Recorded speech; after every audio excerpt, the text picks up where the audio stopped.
بسم اللہ الرحمن الرحیم۔ السلام علیکم۔ ابتدا رب العزت کے نام سے جس نے جان دی جہان دیا، اور درود و سلام محمد والے محمد پر۔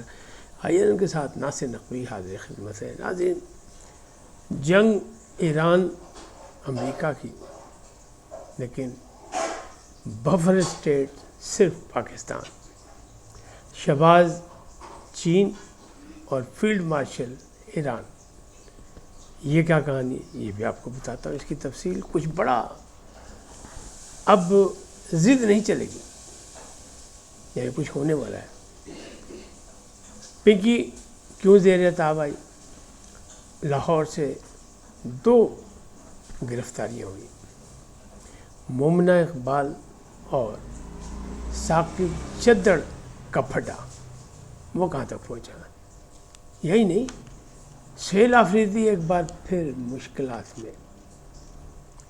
ان تمام کہانیوں اور تفصیلات کا آپ کو آگاہی دیں گے، لیکن پہلے آپ سے گزارش کا آئیے ان کو سبسکرائب کریں، لائک کریں، گھنٹی کا بٹن دبانا بھولیں، اور اپنی قیمتی رائے کا اظہار اپنی شخصیت کے مطابق۔ جی ناظرین، اگر پاکستان کی صورتحال دیکھیں تو یہ سیاسی عدم استحکام موجود، کیونکہ ایک بڑی پارٹی کی ہنگامہ آرائی وہ چل رہی ہے، اور اس کا اپنا ایک اختلاف ہے حکومت سے، لیکن حکومت بھی چل رہی ہے، اور حکومت بڑا اہم کردار ادا کر رہی ہے کہ اندرونی معاملات ڈیفالٹ ہونے سے پاکستان کو بچانا وہ اپنی جگہ، لیکن 2 محاذوں پہ لڑ رہی ہے۔ ایک افغانستان سے دہشت گردی کے حوالے سے کہ بھارتی پراکسی سے لڑ رہی ہے، یعنی 2 ہمسایوں سے، اور دوسری طرف ایران جو ہمسایہ ہے اس کی اور امریکہ کی لڑائی میں ثالثی کر رہی ہے۔ تو اب جو جنگ رکی ہوئی ہے، چاہے پہلے رکی تھی یا دوبارہ رکی تھی، تو اس میں جو بہترین اور بڑی بفر اسٹیٹ ہے وہ صرف پاکستان ہے۔ یہ اب دنیا کو ثابت ہو گیا، اور الحمدللہ پاکستان نے بہترین سفارتکاری کے ساتھ بہت سے ممالک کو اپنے ساتھ ملایا۔ تفصیلات بتا دوں، لیکن پہلے لوکل بات کرتے چلیں کہ مومنہ اور ثاقب چدر کا پھڈا کیا ہے۔ ظاہر ہے کہ دوستی تھی ان کی، اور یہ ہمارے معاشرے میں چلتی، اور بڑے لوگوں کا بڑا شوق ہے۔ ثاقب چدر صاحب جو ہیں وہ MPA ہیں، اور ظاہر ہے کہ بڑے گھر کے فرد ہوں گے، تو انہوں نے پہلے بھی شادی کی، اس کے بعد بھی ان کے عشق کا کیا ہے، کسی سے بھی کبھی بھی کسی وقت بھی ہو سکتا ہے۔ تو وہ ان کو عشق تھا، دوستی تھی، لیکن وہ باقاعدہ منزل تک نہیں پہنچ سکی، اور پھر مطلب اکٹھا نہیں چل سکے۔ اب مومنہ کی شادی ہونے والی، جیسا کہ میں نے پہلے بتایا تھا، تو انہوں نے پھڈا ڈال دیا کہ وہی ضد کا مسئلہ، وہ غیرت کا مسئلہ کہ جی میری محبوبہ، اور یہ کہاں جا رہی ہے، کیسے جا رہی ہے، کیسے۔ اب بات چلی عدالت تک پہنچ گئی، NCCI تک پہنچی، تو اب یہیں تک نہیں رہے گی، اب لگ رہا ہے کہ FBR تک بھی جائے گی۔ کیوں، کیسے جائے گی؟ وہ ایسے کہ ثاقب چدر صاحب جو ہے وہ PTI کے ٹکٹ پہ جیتے تھے، لیکن بعد میں وہ مسلم لیگ نون میں شامل ہو گئے تھے۔ تو ایک تو یہ ہو گئی ان کی سیاسی، تو اگر مسلم لیگ نون کا MP ہے، مسلم لیگ نون کا MP ہے ہراسگی میں ملوث، تو یہ بناسپتی MP ہے مسلم لیگ نون کا، مانے یا نہ مانے یہ آپ کی مرضی۔ لیکن مومنہ اقبال بھی یہ معاملات کو تسلیم کرتی ہیں کہ ہاں تعلق تھا، لیکن جب پتہ لگا کہ یہ شادی شدہ ہیں تو پھر میں نے کنارہ کشی کر لی تھی۔ اب انہوں نے مار دینے کی، جان سے مار دینے کی دھمکیاں دی اور باقی نتائج۔ تو اب وکیل جو ان کے ہیں وہ علی اشفاق صاحب ہیں، اور یہ بڑے اہم وکیل ہیں، یہ کئی معاملات میں، یعنی عمران ریاض صاحب کے بھی یہی وکیل، باقی رضی دادا کے بھی یہ وکیل، بلکہ بڑے لوگوں کے وکیل۔ تو وکلاء میں یہ بڑی چیز موجود ہے کہ وہ ہر ایک پارٹی کے ساتھ کر سکتے ہیں، کیونکہ انہوں نے اپنے موقع پہ لڑائی لڑنی ہوتی ہے، اور یہ سلمان اکرم راجہ یا دیگر جو وکلاء ہیں وہ بھی یہ کرتے دکھائی دیتے ہیں، یا اپنا شیر افضل پروت، سارے، کبھی کسی کا مقدمہ کبھی کسی کا۔ تو اس میں وہ جو وکیل ہیں انہوں نے یہ کہا ہے کہ جناب کروڑوں روپے کے تحفے کھا گئی مومنہ کے بعد۔ تو بھائی تحفے تو جب ہی دیتے ہیں جب دوستی ہوتی ہے، اور جب دوستی تھی تو آپ نے دیے تھے، اب دوستی نہیں ہے تو آپ کو اب وہ یاد آ رہے ہیں۔ لیکن خالی اس بات سے یہ بات یہاں ٹکے گی نہیں، لگتا ہے کہ FBR پوچھے کہ بھاجی کروڑوں روپے آئے کتوں سن، اگر مٹی نہ پائیں گے، بڑے لوگوں کی مٹیاں ڈل جاتی ہیں، ہو جاتا ہے کام، تو مقدمے میں مٹی بھی ڈالی جا سکتی ہے، لیکن فی الحال لگ رہا ہے کہ یہ مسئلہ کھڑا ہو سکتا ہے۔ اور مومنہ کا اپنا مسئلہ ہے، مومنہ نے تو کہہ دیا کہ بھئی چونکہ شادی شدہ تھا اس لیے میں نے قرار کشی کر لی اور یہ وہ. تاہم یہ بات ابھی رکے گی نہیں، یہ چلے گی. اس کو مریم نواز کو مداخلت کر کے ہی روکنا پڑے گا، بیچ بچاؤ کرانا پڑے گا. اب معاملہ تھا کہ سہیل آفریدی مشکلات میں پھنس گئے. مروت صاحب، شیر افضل مروت صاحب جو ہیں وہ پہنچ گئے ہیں جناب آئینی عدالت میں کہ ثاقب نثار جو بڑے مقبول چیف جسٹس تھے پی ٹی آئی کے دور کے، انہوں نے ایک فیصلہ دیا تھا اور عمران خان کے مقدمے میں کہ نواز شریف جو ہے وہ مجرم ہے، سزا یافتہ ہے، لہٰذا وہ کوئی فیصلہ نہیں کر سکتا. تو وہی فیصلہ لے کے وہ آئینی عدالت پہنچ گئے کہ جناب عمران خان صاحب جو ہیں وہ سہیل آفریدی کو نامزد نہیں کر سکتے کیونکہ وہ سزا یافتہ مجرم ہے. اور نعیم پنجوتا بھی اس بات کی کہہ چکے ہاں ایسی بات ہے. تو معاملات گڑبڑ ہو گئے، لگتا ہے کہ ان پر ایک اور وار ہو گیا. اب اس وار میں بچتے ہیں کہ نہیں. لیکن دوسری جانب سے کے پی سے جو خبریں آئی ہیں وہ یہ بھی پتہ چلا ہے کہ جناب وہاں امین جو گنڈا پور صاحب ہیں، علی امین گنڈا پور صاحب، وہ بھی جاگ گئے اور انہوں نے بھی باقاعدہ سیاست میں سرگرم ہونے کا فیصلہ کر لیا اور ان کے ساتھ 30 ایم پی ہیں، بلکہ اس سے بھی زیادہ. تو اگر وہ اپوزیشن کے ساتھ مل کے پھر جناب حملہ آور ہوں اقتدار پر، تو ان کو اسلام آباد پر حملہ آوری کا بڑا تجربہ ہے. وہ سہیل آفریدی پہ بھی حملہ آور ہو سکتے ہیں. تو اگر وہ اس پہ ہوئے تو پاجی انہوں لے دے جان کے تحریک عدم استحکام عدم اعتماد آ سکتی ہے، اسمبلی کے اندر سے چینج آ سکتی ہے. تو یہ مشکلات ان کے لیے بڑھ گئی، لیکن ابھی فی الحال نہیں، کیونکہ عید بھی ہے اور پھر جنگی آن بھی ہے، سجا ہوا ہے تو کوئی نہیں. اب کیا ہی ہے کہ کچھ بڑا ہونے والا ہے اور ضد جو ہے وہ نہیں چلے گی، کیونکہ دنیا پریشان ہے اور دنیا اس بات پر راضی ہے، جس میں عرب ممالک بھی ہیں، چین بھی ہے، رشیا بھی ہے اور امریکہ بہادر بھی چاہتے ہیں کہ معاملہ رفع دفع ہو. بہت ہو گئی کیونکہ دنیا میں معاشی پرابلم اور مسائل بڑھ گئے.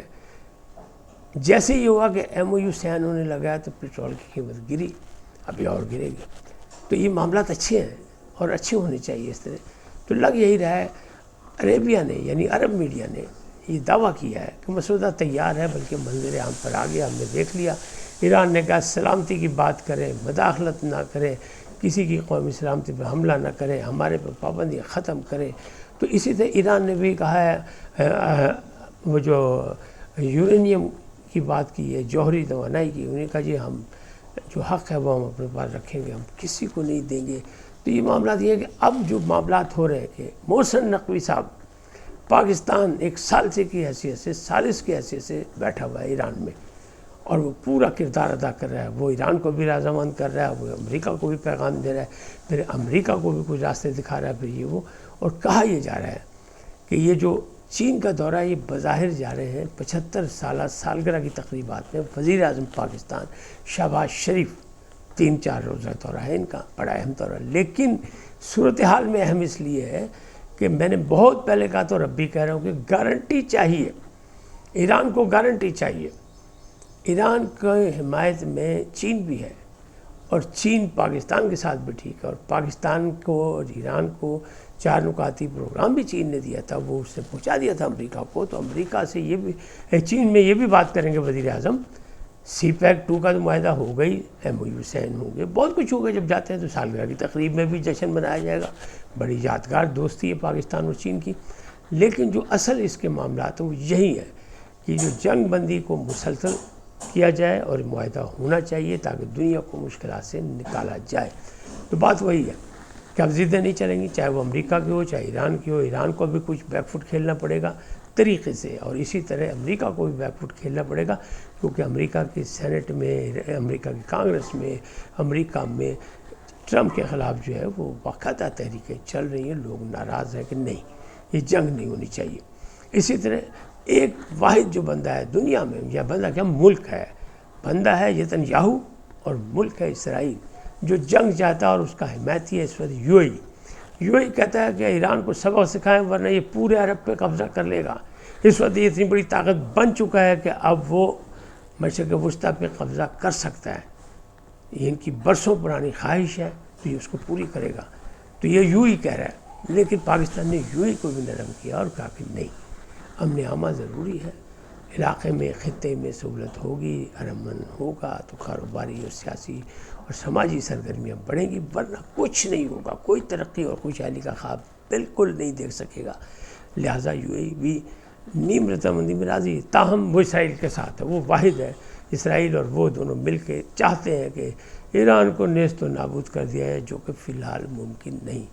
تاثر یہ ملا، امریکہ کہہ رہا ہے خود ٹرمپ کی طرف سے اور ان کے وزارت خارجہ کی طرف سے کہا گیا کہ جناب بات آگے بڑھی ہے، اور پابند یہ کیا گیا ہے کہ ایران کی طرف سے جو جارحانہ بیان آتے ہیں وہ بھی روکے جائیں، اور صدر ایران نے یہ کہا ہے کہ ہم اپنی افواج کے ساتھ کھڑے ہیں۔ تو یہ تاثر غلط کیا کہ پاسداران اور حکومت کہیں الگ الگ ہے۔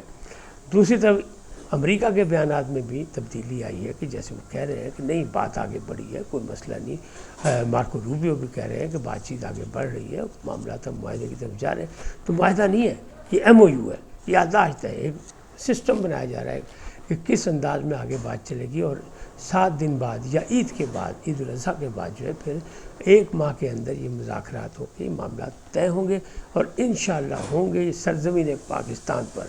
اللہ نے پاکستان کو عزت دی ہے اور پاکستان نے دن رات ایک کر دیا ہے۔ اسی گارنٹی کے چکر میں متوقع ہے کہ جب ٹیکنیکل معاملات سیدھے ہو جائیں گے، وہ جو وہاں بیٹھے ہیں محسن نقوی وہ ٹھیک کرا لیں گے اور وہ اوکے کی رپورٹ دیں گے، تو فیلڈ مارشل عاصم منیر جو گارنٹر ہیں یہاں، وہ وہاں جائیں گے ایران، اور پھر یہ ایم او یو پہ سائن ہو جائیں گے، اور اس کے بعد پھر طے ہوگا کہ 1 ہفتے یا 10 دن کے اندر جو ہے پاکستان میں مذاکرات ہوں گے، اور اس میں مستقل جنگ بندی، یعنی اس وقت بھی ایران کی وجہ ہے پہلے مستقل بندی، جنگ بندی، اور ابنائے ہرمس اور دوسرے انہیں کہتے کہ 31 جہاز گزر گئے، ایران کہہ رہا ہے 31 جہاز ہم نے گزرنے دیے، گزر گئے تیل کے۔ اس کا مطلب یہ کہ ہم کسی پہ سختی نہیں کر رہے، ہم صرف ان دشمنوں پہ سختی کر رہے ہیں جنہوں نے ہمیں نیست و نابود کرنے کی کوشش کی، جنہوں نے ہمیں للکارا، جنہوں نے ہماری قومی سلامتی پر حملہ کیا۔ تو معاملات بہتر ہوتے لگ رہے ہیں، گھبرانے کی ضرورت نہیں ہے، لیکن جنگ ہو یا محبت، اس میں اتار چڑھاؤ آتا ہے اور آتا رہے گا۔ اس میں دنوں کو یا وقت کو یا پابندی کسی وقت بھی کوئی بھی آپ کو سرپرائز مل سکتا ہے، تو اس کے لیے تیار ہیں۔ تاہم ایک بات آپ کو بتا دوں، ایک بڑی اہم بات ہے کہ اس وقت انٹرنیٹ فراڈ جو ہے وہ زوروں پہ ہے، تو پرہیز کریں۔ مختلف دوستوں کے فون جو ہیک کر کے پیسے مانگے جا رہے ہیں، تو اس سے پرہیز کریں، اس کے کسی قریبی لوگ سے پیسے دینے سے پہلے رابطہ کریں کہ آیا وہ سچ مچ ضرورت مند ہے، کہیں ضرورت مند مارا نہ جائے، یہ بھی پتہ کر لیں، کیونکہ ہمدردی ہونی چاہیے۔ لیکن زیادہ تر جو ہے وہ یہی ہے کہ فون ہیک کر کے پیسے مانگے جا رہے ہیں، اور شریف شہری یا جو وفادار دوست ہیں وہ لوگوں کو پیسے دے رہے ہیں، نقصان ہو رہا ہے۔ لیکن یہی نہیں ہے، ایک مہم چلائی جا رہی ہے باگڈا کی طرف سے کہ اگر اس نمبر پہ آپ فون کریں، اس نمبر کو اس کو یس کریں، اس کو اوکے کریں، اس کو یو کریں، اس کو وہ کریں، تو جناب آپ کو اتنے یونٹ فری اور فلاں سب فراڈ۔ اپنا جو وہی نمبر ہے نا آپ کا جو استعمال کا جو کنزیومر نمبر وغیرہ جو ہوتا ہے وہ کسی کو نہ دے، جو لکھا ہوا ہے اس پہ اپنا بل پہ صرف اس کی بات کریں، کیو آر نمبر وغیرہ سب چیزیں، ہر چیز موجود ہے بل پہ، اس کے تحت پیسے جمع کرائیں، کسی اور نمبر پہ کہیں پیسے جمع نہ کرائیں، ورنہ بل ہو جائے گا ڈبل۔ بجلی پہلے ہی مہنگے، مصیبت پہلے ہی پڑی ہے، لوگ پریشان ہیں، اس پریشانی سے فائدہ اٹھاتے ہوئے لوگوں کو لالچ دے کے لوگ یہ کام کر رہے ہیں۔ تو انٹرنیٹ فراڈ بڑا تیزی سے ہو رہا ہے۔ اب بات کر رہے ہیں پنکی کی۔ پنکی کیوں پکڑی گئی؟ پنکی اس لیے پکڑی گئی کہ پتہ ہی چلا ہے، لاہور کے حلقے یہ بتا رہے ہیں کہ پنکی میں اس لیے پکڑی گئی کہ لاہور میں اس کے خلاف مقدمات تھے، وہ یہاں سے بھاگ گئی تھی، کراچی چلی گئی تھی۔ تو اشرافیہ کے 2 اہم لوگ ہیں، ابھی ان کے نام سامنے نہیں آ رہے، کہ ان کے بچے کوکین وغیرہ استعمال کرنے سے جو پنکی کے ذریعے جاتی تھی، اس کے ذریعے وہ دنیا سے فارغ ہو گئے، جان کی بازی ہار گئے۔ لہٰذا غصہ آ گیا اشرافیہ، تو پھر بھائی اشرافیہ ان کے ہاتھ لمبے، انہوں نے نہیں تو پڑھو، وہ پکڑی گئی۔ لیکن اب اس کے کھاتے میں 2 غیر ملکی لاہور سے گرفتار ہوئے، وہ نائجیرین ہیں، یعنی سیاہ فام ہیں، اور ان کے مختلف لوگوں سے رابطے ہیں۔ تو اب پولیس اس کا بھی انتظام کری، فورسز جو وہ اپنے ادارے کام کر رہے ہیں، تو بہت سے ابھی نیٹ ورک نکل رہا ہے، بہت سی چیزیں سامنے آئیں گی۔ لیکن مریم نواز کے لیے چیلنج ہے کہ لاہور سے 2 بڑے یعنی جو منشیات فروش پکڑے گئے ہیں، جن کا نیٹ ورک بڑا ہے اور نائجیرین ہے، غیر ملکی ہے، اس کا مطلب ہے جو انہوں نے مہم چلائی تھی منشیات کے خلاف وہ کامیاب نہیں ہو سکی، تو اس پر یعنی پکے پر ہی چلنا پڑے گا۔ اس وقت تک اتنے، پھر ملیں گے نئے موضوع کے ساتھ۔ جاتے جاتے آپ سے درخواست، آئیے ان کو سبسکرائب کریں، لائک کریں، گھنٹی کا بٹن دبانا بھولیں اور اپنی قیمتی رائے کا اظہار اپنی شخصیت کے مطابق کریں۔ سدا سلامت رہیں، لیکن پہلے پاکستان زندہ باد، پاک افواج پائندہ باد، سدا سلامت رہیں، اللہ نگہبان۔